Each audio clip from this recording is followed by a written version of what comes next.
Biasanya orang-orang kalau misalnya ketemu sama penampakan itu wujudnya kayak gimana sih? Ada yang hancur, ya. Ada yang setengahnya hancur, ada. Ada yang bahkan mukanya nggak ada juga. Tapi pernah nggak dari lo semua nih ngeliat penampakan di mana penampakan itu mirip sama lo? Menarik. Buat lo semua yang penasaran sama kisahnya, tonton video ini sampai habis biar lo semua tahu gimana rasanya ketika lo lihat penampakan yang mirip sama lo. Sebelumnya gue mau makasih banget nih sama lo semua nih yang udah ngeklik video ini. Jangan lupa subscribe, nyalain notifikasinya, terus share ke teman-teman lo biar teman-teman lo bisa denger cerita ini atau bahkan bisa bercerita di channel ini. Lagi-lagi gue mau ngingetin nih sama lo semua nih. Buat lo semua yang sekarang belum seduh kopi, buruan seduh sekarang. Karena apa? Karena kisah mau dimulai.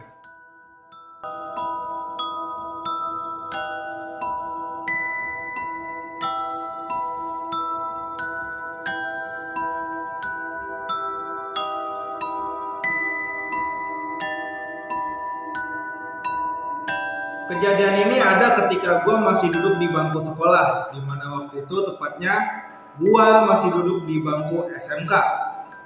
Pas waktu itu kebetulan lagi pulang cepet, jadi teman-teman gue itu ngusulin buat yuk nongkrong di rumah Wiki yuk.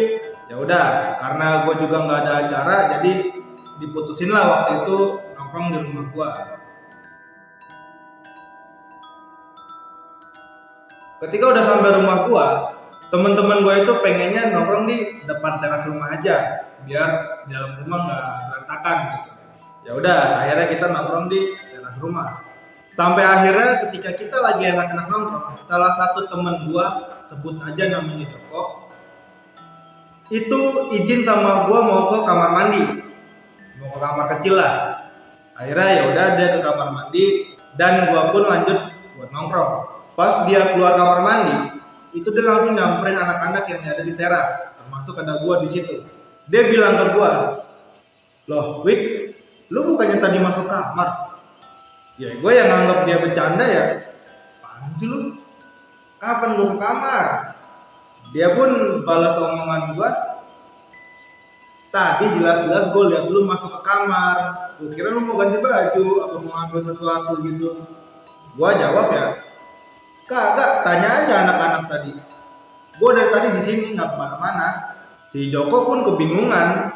Maksudnya jelas-jelas tadi dia ngeliat gue masuk ke kamar, tapi ya nyatanya gue nggak kemana-mana. Gue di teras sama anak-anak. Akhirnya udah kejadiannya sampai situ. Besokannya kita lanjut di sekolah. Pas udah sampai di sekolah, itu si Joko lagi-lagi nanya sama gue, "Wik, kemarin jelas-jelas gue ngeliat lu masuk kamar. Gue kira lu mau ganti baju apa ngambil sesuatu." Ya gue tetap negesin omongannya si Joko. Gue bilang gue kagak masuk ke kamar. Kapan sih gue ke kamar? Gue tuh nongkrong sama anak-anak, nggak kemana-mana. Si Joko dengan rasa penasarannya pun ya udahlah. Akhirnya stop sampai di situ pembicaraan soal yang dia melihat gua masuk ke kamar. Nah, ada lagi nih kejadiannya nih, tapi ini yang ngalamin nyokap gua sendiri. Jadi waktu itu pas gua berangkat sekolah, itu nyokap gua bebarengan sama gua berangkat sekolah, itu belanja sayuran lah buat masak hari itu kan. Ketika nyokap gua itu pulang dari belanja, itu nyokap gue lihat gue naik tangga nih. Jadi rumah gue itu 2 lantai. Lantai pertama itu ya ruang tamu, kamar mandi dan dia sebagainya lah. Nah, lantai 2 itu cuma dipakai buat ya loteng, buat jemuran, ada toren air, ya sekalian gudang gitulah. Jadi nggak ditempatin buat tidur. Nah, nyokap gue lihat gue itu naik ke atas ke lantai 2, di mana lantai 2 itu ya bukan kamar, cuman gudang ya buat tempat jemuran, loteng begitulah. Akhirnya sampai rumah nyokap gue nanya lagi. Gue di situ ya gue nggak bisa jawab apa-apa ya, orang gue sekolah tapi nyokap gue lihat gue naik ke tangga ke lantai 2. Gak lama dari itu gue, jadi gini, gue itu sebenarnya SMK itu belum boleh yang namanya ngerokok, itu belum boleh. Jadi ya karena lantai 2 gue itu loteng, jadi gue ya kadang-kadang gue ngerokok di atas gitu. Tapi udah malam, nyokap bokap gue udah tidur tuh gue di atas. Ya buat ngerokok lah. Malam itu gue lagi asik-asik nih ngerokok di atas nih, lagi enak-enak ngerokok nih. Itu gue denger di bawah itu ada kayak orang lagi nyendok nasi, bunyi apa? Centong ketemu nasi gimana sih? Kayak orang lagi nyendok nasi gitu, lagi ngambil-ngambil mau makan gitu. Yang jelas-jelas di situ udah malam sekitar jam 12. Itu nyokap bokap gue udah tidur. Dan mereka itu kalau tidur itu selalu pintunya dikunci. Dan kalaupun orang tua gue itu keluar, gue bakal tahu karena ada suara kunci yang dibuka itu.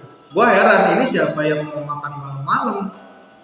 Dan akhirnya gue pun ngecek ke bawah kan, rokok gue puntungin, gue ngecek ke bawah. Pas gue sampai bawah, itu di bawah itu ada meja makan di dekat ruang tamu gue. Itu ada piring satu, tapi bersih. Piring satu di atas meja makan, tapi bersih. Kata gue, ini siapa yang mau makan? Jarang yang namanya orang rumah tuh makan jam-jam tengah malam itu jarang banget. Ya udahlah, mungkin nyokap gue lupa beresin atau gimana, ya udahlah. Akhirnya gue sendiri yang beresin ke rak piring. Gue lanjut tuh ke loteng. Gue lanjut merokok di loteng. Pas banget rokok gue habis, gue buang rokoknya. Dan lo tahu, tiba-tiba gue denger lagi namanya suara piring. Pas habis gue buang itu puntung rokok, gue turun dong. Gue turun. Dan lo tahu, piring yang tadi gue beresin, yang udah gue masukin ke rak piring, itu ada lagi di atas meja. Ya jelas-jelas itu gue sadar banget dan yakin banget kalau tuh piring itu udah gue masukin, udah gue beresin ke rak piring. Dan gue nggak mungkin lupa itu karena kejadiannya baru tadi. Wah ini udah makin gak beres nih. Akhirnya ya udahlah itu piring gue masukin lagi ke rak piring. Habis gue masukin ke rak piring, ya udahlah gue masuk ke kamar gue. Gue masuk ke kamar gue mau tidur. Tapi anehnya di situ gue nggak bisa tidur. Susah banget ngantuk mata gue. Akhirnya gue putusin buat ya udahlah ngerokok lagi dah di atas deh. Akhirnya gue ke atas lagi, ke lantai 2 lagi, gue mau ngerokok. Nah ketika gue lagi ngerokok, lagi-lagi gue denger ada orang yang pengen nyendok nasi, yang lagi nyendok nasi. Jadi kayak ngambil lauk-lauk gitu ya, bunyi centong terus sendok itu ketemu piring ya bunyi kan, piringnya itu piring beling gitu. Gue pun turun lagi dan ada lagi di situ piring yang tadi udah gue rapihin, piring yang tadi gue rapihin di rak piring itu ada lagi di atas meja. Ketika gue lagi kebingungan, gue lagi liatin tuh piring, kenapa bisa nih piring ada lagi di mari? Ketika gue lagi mikirin itu, ujung mata gue nih ngelihat ada bayangan yang merefleksikan tangga. Itu ada orang lagi naik ke tangga. Itu jadi ini tangga. Ini ada orang lagi naik tangga di. Nah, ini bayangannya ada nih di sini nih. Gue di situ udah rada takut. Ya panik juga, siapa lagi ada di rumah ini, semua orang udah tidur kecuali gue. Ya karena gue takut juga kan maling kali kan. Akhirnya gue susul dah tuh. Gue naik ke lantai 2 kan. Dan lo tahu di lantai 2 itu nggak ada apa-apa. Jelas-jelas tadi gue lihat ada bayangan orang naik tangga ke atas ke lantai 2 gue.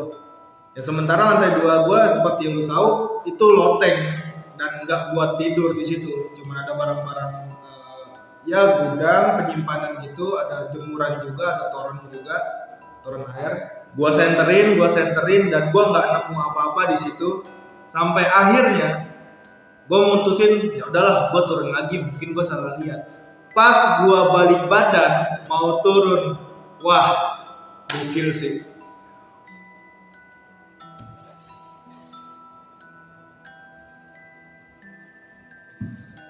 Gua lihat diri gua sendiri itu lagi diri di pintu depan loteng itu. Jadi loteng itu ada pintu, nah ada gua diri di situ. Gua lihat diri gua sendiri di situ dan ya bajunya sama, mukanya sama, ya gantengan gua lah. Mukanya sama, ya fisiknya sama banget, pakai baju yang sama pula. Itu diri natap ke arah gua, ya mukanya sih nggak serem ya orang ganteng gitu. Goblok. Itu gua lihat diri gua sendiri itu ada kali sekitar 10 detik, 15 detik lah.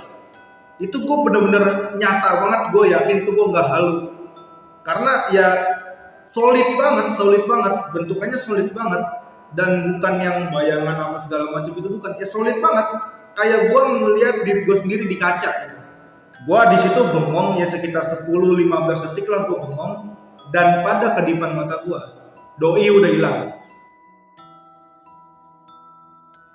Di situ gua udah gak karuan lah otak gua. Gua putusin ya udahlah gua tidur aja deh. Kunci kamar gua tidur. Besokannya sekolah, gua nanya sama guru agama gua karena ini berhubungan sama penampakan jin apalah itu ya kan. Gue nanya sama guru agama gue, Pak, semalam saya ngalamin begini. Itu gue jelasin semua tuh ke guru agama gue. Guru agama gue jawab, mungkin kamu itu melihat jin korin kamu sendiri. Di situ gue yang belum tahu jin korin, itu gue nanya, emang apaan Pak jin korin? Jin korin itu jin yang ada ketika kamu udah lahir sampai kamu meninggal, itu dia ada ngedampingin kamu. Itu rupanya sama, semuanya sama. Gua yang dengar penjelasan itu yang makin bingung. Lah kok ada jin yang nyerupain gua gitu. Akhirnya dikasih penjelasan lagi yang lebih mendalam dan akhirnya gua ngerti. Selama ini kita hidup di dunia itu ada yang ngedampingin, namanya jin korin. Jin korin ada itu ketika kita lahir itu dia udah ada, sampai nanti kita meninggal itu dia juga ada. Jadi dia terus ngedampingin kita, cuman di alam jin. Nah, kata guru agama gua, jin korin itu bukan ngedampingin dari segi hal positif, tapi jin korin itu ya seperti tugas pada umumnya jin, dia menjerumuskan manusia untuk melakukan hal yang tidak baik. Akhirnya dari situ ya udahlah, nambah pengalaman gue lagi dan nambah pengetahuan gue lagi soal ternyata ada ya jin itu yang mirip sama kita tuh ada. Jadi jin itu nggak cuma bisa menyerupai manusia-manusia yang udah meninggal, tapi juga ada jin yang bener-bener mirip sama kita, itu namanya jin korin. Atau bahkan ada yang bukan jin korin, itu bisa menyerupai manusia yang masih hidup. Allahualam, gue pun nggak tahu dan gue nggak mau tahu juga lah, ya udahlah itu urusan mereka lah. Oke, mungkin segitu dulu ya video kali ini. Semoga lo semua terhibur sama apa yang udah gue ceritain kali ini. Dan buat kalian nih yang sekiranya mempunyai cerita-cerita menarik yang bisa di-share, itu bisa langsung aja tulis dulu di kolom komentar. Jika ada kesempatan kita bisa share bareng di channel ini. Seperti biasa, di setiap kisah itu pasti ada pelajaran. Pelajaran apa yang bisa kita ambil dari kisah kali ini?